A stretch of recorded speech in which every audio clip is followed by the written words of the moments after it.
Hello friends, welcome to Safarland promoters. இன்றைக்கி நாம் ஒரு புதிய வீடை தான் பார்க்க போகிறோம். இந்த புதிய வீடு எங்கே கட்டியிருக்காங்கன்னா, நம்ம நாகர்கோவில் அடுத்து கோட்டாரில் நமக்கு பிஸ்மி நகர்னு சொல்லுவாங்க. இங்கே தான் நம்ம பார்க்கக்கூடிய வீடு இருக்குங்க. இந்த வீட்டோட பரப்பளவு பார்த்திங்கன்னா மொத்தம் நமக்கு 4.5 சென்ட் இருக்குங்க. 4.5 சென்டில் தான் 2200 ஸ்கொயர் ஃபீட்டில் தான் இந்த வீடை நமக்கு வடக்கு முகம் பார்த்து கட்டியிருக்காங்க. இப்போ நீங்கள் பார்க்குறது வீட்டோட கார் பார்க்கிங் தான் பார்க்குறீங்க. கார் பார்க்கிங் நமக்கு ஒரு 2 கார் விடக்கூடிய அளவுக்கு நல்ல ஒரு கார் பார்க்கிங் வசதியும் இருக்குது. அதே போல் நமக்கு ஃப்ரண்டில் சேஃப்டி டோர்லாம் கொடுத்துருக்காங்க. வீட்டில் என்ட்ரன்ஸ் ஆன உடனே ஒரு சின்ன சிட் அவுட் கொடுத்துருக்காங்க.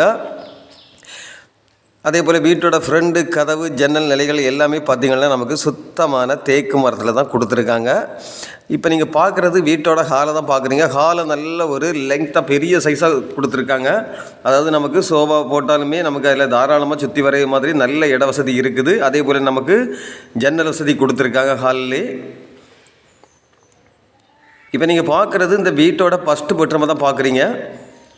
இந்த பெட்ரூமுக்கு நமக்கு நல்ல ஒரு ஃபால் சீலிங் எல்லாம் வச்சு கபோர்டு ஒர்க் பண்ணியிருக்காங்க. அதே போல் நமக்கு ஜன்னல் வசதி இருக்குது.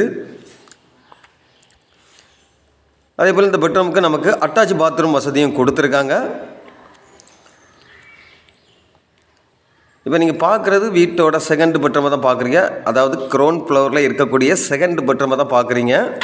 இந்த பெட்ரூமுக்கு நமக்கு கபோர்டு ஒர்க்கு ஜன்னல் வசதி அதே போல் நமக்கு அட்டாச் பாத்ரூம் வசதியும் இருக்குது. அதாவது இது ஒரு 90% இந்த வீடு வந்து வேலை ஃபினிஷிங் ஆகி தான் இருக்குது. மிச்சம் இருக்க 10% அவங்க உடனே நமக்கு ஃபினிஷிங் பண்ணி கொடுத்துருவாங்க. இப்போ நீங்கள் பார்க்குறது இந்த வீட்டோட டைனிங் ஹால் தான் பார்க்குறீங்க. டைனிங் ஹாலை நல்ல ஒரு பெரிய சைஸாக கொடுத்துருப்பாங்க. அதே போல் நமக்கு டைனிங் ஹால் பக்கத்துலேயே அமைந்திருக்கக்கூடிய கிச்சனை தான் பார்க்குறீங்க. கிச்சனும் பார்த்திங்கன்னா நல்ல ஒரு பெரிய ஃபேமிலி தாராளமாக பரிமாறது மாதிரி நல்ல ஒரு இட வசதி கொடுத்து நல்ல ஒரு பெரிய சைஸாக தான் கிச்சனையும் கொடுத்துருக்காங்க. அதே போல் நமக்கு கிச்சனில் கம்ப்ளீட்டாகவே பார்த்திங்கன்னா கபோர்டு ஒர்க்கு நீட்டாக கொடுத்துருப்பாங்க. போல் வீட்டோட பேக் சைடு பார்க்குறீங்க. பேக்லேயும் நமக்கு தாராளமாக பரிமாறதுக்கு, அதாவது நமக்கு ஏதாவது இடம் வேணும் அப்படி நமக்கு செடி மரஞ்செடி ஏதாவது வைக்கணும் அப்படின்னா கூட நீங்கள் வச்சுக்கலாம். அந்த அளவுக்கு நல்ல வசதியாக தான் கொடுத்துருக்காங்க. அதே போல் வீட்டோட பேக்லேயும் நமக்கு ஒரு பாத்ரூம் கொடுத்துருக்காங்க. அதே போல் நமக்கு ஃபஸ்ட் ஃப்ளோருக்கான படிக்கட்டு நமக்கு இந்த ஹாலில் இருந்து தான் இந்த ஃபஸ்ட் ஃப்ளோருக்கான படிக்கட்டையும் நமக்கு கொடுத்துருக்காங்க. இதிலெல்லாம் வந்து நமக்கு கண்ணாடி வேணும் இல்லை கிளாஸ் வேணும் எது வேணாலும் நம்ம எது கேட்குறோமோ அதை நமக்கு போட்டு கொடுப்பாங்க.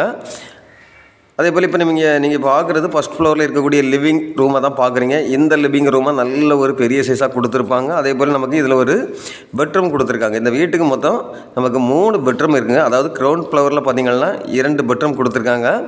ஒரு ஹால், ஒரு கிச்சன், ஒரு டைனிங் ஹால் அந்த மாதிரி தான் கொடுத்துருக்காங்க. அதே போல் நமக்கு ஃபஸ்ட் ஃப்ளோரில் பார்த்திங்கன்னா ஒரு லிவிங் ரூம் கொடுத்துருக்காங்க. அதே போல் ஒரு பெட்ரூம், அந்த பெட்ரூமுக்கு அட்டாச்சு. மொத்தம் நமக்கு இந்த வீட்டில் 3 பெட்ரூம் கொடுத்துருக்காங்க. 3 பெட்ரூமே பார்த்திங்கன்னா எல்லா பெட்ரூமே நல்ல பெரிய சைஸாக தான் இருக்குது. அதே போல் வீட்டோட ஃப்ரண்டில் பார்க்குறீங்க சிட் அவுட்டில். இதில் வந்து நமக்கு ஈவினிங் டைமில் சாயா குடிக்கிறதுக்கெல்லாம் ரொம்ப நீட்டாக இருக்குங்க. அதே போல் பேக்கில் பார்க்குறீங்க. பேக்கிலையும் நமக்கு வரண்டா நல்ல அழகாக கொடுத்துருக்காங்க. அதே போல் இந்த வீடு வந்து வீட்டுக்கு பக்கத்துலேயே நமக்கு பள்ளி வாசலில் எல்லாமே இருக்குதுங்க. நீங்கள் பள்ளிக்கு போகணும், ஜிம்மாவுக்கு போகணும், இது எதுக்கு வேணாலுமே போயிடலாம். ஆனால் அதே போல் நமக்கு இதில் இருந்து ஜஸ்ட் வாக்கபிள் டிஸ்டன்ஸ்லேயே நமக்கு கடைக்கு போகிறது, பஸ் ரூட் வசதி, இப்படி எல்லா வசதியும் நிறைந்து இருக்கக்கூடிய இடத்துல தான் இந்த வீடு அமைஞ்சிருக்குது. இந்த வீட்டுக்கு அவங்க கேட்கக்கூடிய ப்ரைஸ் பார்த்திங்கன்னா 1,20,00,000 கேட்குறாங்க. இதையும் நம்ம நேரில் பேசி உங்களுக்கு கொஞ்சம் கம்மி பண்ணி வாங்கி கொடுக்கலாம். அதாவது இந்த வீடை கம்ப்ளீட்டாக ஃபினிஷிங் பண்ணி தான் நமக்கு கொடுப்பாங்க. இப்படிப்பட்ட அழகான வீடு உங்களில் யாருக்காவது தேவை இருந்தால் ஸ்க்ரீனில் தெரியக்கூடிய என்னுடைய நம்பருக்கு நீங்கள் கால் பண்ணுங்கள். மறக்காமல் நம்ம சேனலை சப்ஸ்கிரைப் பண்ணுங்கள். அப்போ தான் நம்ம போடக்கூடிய வீடியோவில் உங்களுக்கு கண்டிப்பாக வந்துட்டுருக்கோம். Okay friends, thank you.